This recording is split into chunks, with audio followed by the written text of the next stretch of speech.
problématique de la téléphonie mobile, des télécommunications au Cameroun, on en parle avec notre invité Francis Hervé Eyala Saba. Il est le président exécutif national du réseau national des consommateurs du Cameroun. Bonsoir monsieur et bienvenue sur ce plateau. Bonsoir madame et merci de me recevoir sur votre plateau. Alors justement, vous êtes sur le terrain, on vous voit toujours dans le feu de l'action. On parle donc de cette problématique. On a des propositions qui sont faites. On a surtout les plaintes des populations qui ont du mal à être connectées, à avoir un meilleur réseau.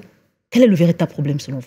Mais le problème est clair. Le problème est celui des infrastructures qui ne sont pas à même de servir, j'ai envie de desservir les consommateurs comme cela se doit.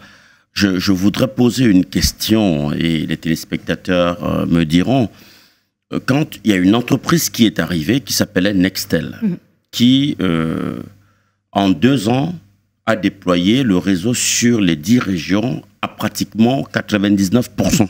En 2 ans, a réussi à installer une fibre optique souterraine, une fibre optique aérienne et un réseau radio stable.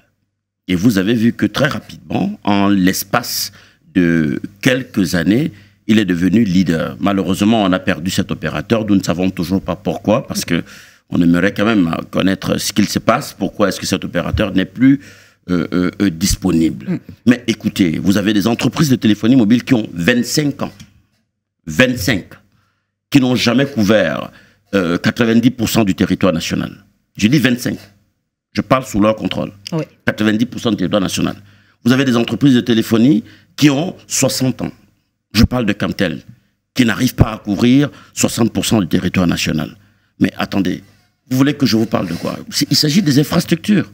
Il s'agit simplement du type d'infrastructure. Il ne suffit pas de mettre des antennes partout, mais c'est des antennes qui ont quel type de ressources? Elles sont de quelle puissance? Elles peuvent couvrir, elles sont installées pour prendre en charge combien de consommateurs en même temps? De manière simultanée pour leur permettre de communiquer aisément. Mais c'est de ça qu'il s'agit. Vous pouvez avoir un tuyau, c'est ça un peu, hein, ils parlent tous de fibre optique, vous pouvez avoir un tuyau qui apporte une grande capacité d'eau dans le pipe, un grand pipe, et vous avez pour servir, ou alors pour desservir votre maison, un petit tuyau de 10 cm qui permet à peine à 2 robinets de suffisamment avoir de l'eau dans votre immeuble. Oui. Mais la faute à qui? La faute à vous, parce que vous aurez pu, au lieu de prendre un tuyau de 10 cm sur le pipe de 100 cm, avoir un de peut-être un peu plus robuste, de 30, de 40, pour suffisamment irriguer votre immeuble. C'est ce qu'il se passe avec la fibre optique. La fibre optique est disponible. Nous le savons. Elle est disponible. Mais maintenant, les entreprises de téléphonie mobile qui récupèrent cette fibre optique en FTTC, donc Fiber to the Cabinet, pour l'amener sur leur site de diffusion, je parle des BTS, donc ce que vous appelez les antennes. Les antennes. Elle arrive, cette fibre optique. Mais alors, au moment de ressortir, c'est-à-dire que sortie de la BTS pour irriguer les consommateurs, il y a un problème. Il y a que, on trouve des antennes encore de 2 mégas, par exemple. C'est-à-dire que des antennes qui ne sont... Mais on nous parle de 4G, président, déjà au Cameroun aujourd'hui. Mais attendez, avant d'arriver à la 4G, je voudrais vous expliquer qu'il y a un problème de qualité de... la vétusté du matériel. Peut-être pas la vétusté, on peut installer une antenne toute neuve, mais qui soit de faible puissance. Mais bien sûr, c'est comme une antenne radio. Vous avez un émetteur ici de 1 kW pour émettre sur à peine 60 km. Et un autre a un émetteur de 10 kW. Il va plus loin et son signal est plus robuste, il est plus présent. C'est de ça qu'il s'agit. Si on a une antenne là en haut qui ne peut supporter que 32 consommateurs, sur laquelle naviguent 500 consommateurs, en même temps, il est normal que le service ne sera pas bon. Donc, il faut migrer vers des équipements plus robustes, capables de supporter, dans une ville comme Douala, où nous sommes plus de 4,5 millions de personnes, Douala seul, 4,5 millions de personnes, il faut des antennes pas forcément beaucoup, mais des antennes, quelques-unes, stratégiques, fortes, puissantes, qui peuvent porter cette capacité, cette population-là, et leur permettre de communiquer de manière... Ces entreprises parlent également d'un sabotage qui est fait sur leurs différentes lignes. C'est possible. Il peut y avoir, moi j'appelle ça l'incivisme, hein, de quelques Camerounais qui voudraient se faire de l'argent, comme on le dit, mais c'est aussi parce que ces entreprises de téléphonie mobile et Camtel, qui sont amis, il faut le dire, parce que ils nous font tous bavarder là, mais c'est des amis, on le sait, refusent de collaborer avec la société civile. Nous avons toqué à leur porte régulièrement pour leur demander de nous confier la surveillance du réseau. Le réseau national des consommateurs du Cameroun, aujourd'hui, c'est 178 communes.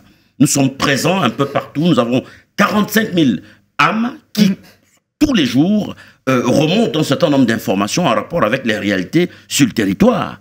C'est d'ailleurs ce qui nous permet de collaborer de manière plus aisée avec la gendarmerie et la police dans le renseignement provisionnel et quelques autorités, et certaines autorités administratives. Donc nous pouvons surveiller le réseau. S'ils ont un souci à ce niveau pour leur permettre de limiter les casses, et j'ai envie de parler de ce vandalisme-là, nous sommes disposés à les aider, à les accompagner dans la surveillance de réseau. Mais je dis que ça, c'est des problèmes secondaires. C'est des problèmes qu'on peut gérer à la petite semaine. Le problème central ici est celui des infrastructures installées. Il faut que cela soit bien clair. Nous sommes d'accord que Camtel rencontre des difficultés, il y a la coupure de la fibre optique, il y a surtout un retard et même un temps d'attente trop long dans le rétablissement, dans les dépannages, dans le service après-vente. Et nous voulons que cela cesse parce que chez Camtel, quand même, pour avoir un technicien sur le terrain, vous avez besoin de 6 à 7 signatures. C'est énorme. Il faut réduire les procédures. Il faut plus simple, n'est-ce pas, pour permettre à l'entreprise d'être dynamique, efficace et opérationnelle de manière à prendre en main très rapidement les récriminations des opérateurs de téléphonie mobile et de leur donner satisfaction très rapidement. Nous avons vu dans un bulletin de veille d'une entreprise de téléphonie mobile une intervention après 7 jours. C'est énorme. C'est inadmissible, on ne peut pas l'accepter. Pendant ce temps, les consommateurs n'ont pas accès au service. On a vu justement l'ART après les nombreuses plaintes des populations. On a vu l'ART descendre dans plusieurs de ces entreprises de téléphonie mobile. Le problème, il est ressorti et l'ART annonce que dans les prochains jours, on aura une situation qui va être... Je ne pense pas que ce soit le problème qui soit ressorti, celui que l'ART met en avant. Non, nous ne sommes pas d'accord avec l'ART. Nous pensons que l'ART régule très mal. Il ne régule même pas. Sinon, comment vous expliquez que les fréquences des entreprises de téléphonie mobile qu'elles ont achetées régulièrement soient occupées par des radios pirates, par des télévisions de câbleaux distributeurs et autres opérateurs qui n'ont ni le titre, ni, j'ai envie de dire, reçu une autorisation quelconque pour exploiter ces fréquences-là. Et on nous dit que non, c'est des Camerounais qui se débrouillent, on ne peut pas du jour au lendemain les supprimer du réseau. Mais non, il faut les supprimer. Il faut les supprimer tout de suite et maintenant pour permettre à ceux qui ont acheté les fréquences de suffisamment en bénéficier. C'est la première chose. La deuxième chose, c'est que l'ART a un sérieux problème de régulation. Et je vous le dis, madame, la première mission de l'Agence de régulation de télécommunications, c'est la protection des consommateurs. Le régulateur est mis en place pour supporter, pour éviter que le poids des multinationales, des entreprises, écrase le consommateur. C'est pour ça que le régulateur est là pour mettre la balle au centre à chaque fois et dire à l'entreprise de téléphonie mobile: il faut faire ceci, il faut faire cela pour que le consommateur soit satisfait. Ce qui n'est pas le cas aujourd'hui. On a l'impression que le consommateur est abandonné à lui-même, mais il fait le tour, lui, le directeur de l'agence de régulation de ces entreprises. Vous avez vu une association de consommateurs dans sa délégation? Vous avez vu un responsable d'association de consommateurs dans sa délégation? Mais c'est nous les consommateurs. Il nous a rencontrés pour nous demander réellement ce qu'il se passe. Est-ce qu'il a eu une séance de travail avec nous? Non. Donc, nous comprenons tout de suite qu'il a choisi son camp, il est avec ses amis, il est avec les plus forts, ils se font leur jeu de passe-passe et ils croient nous dire qu'ils se soucient des consommateurs. Non. Monsieur le Président de la République, nous, ce que nous demandons aujourd'hui, c'est que la régulation soit confiée à la société civile.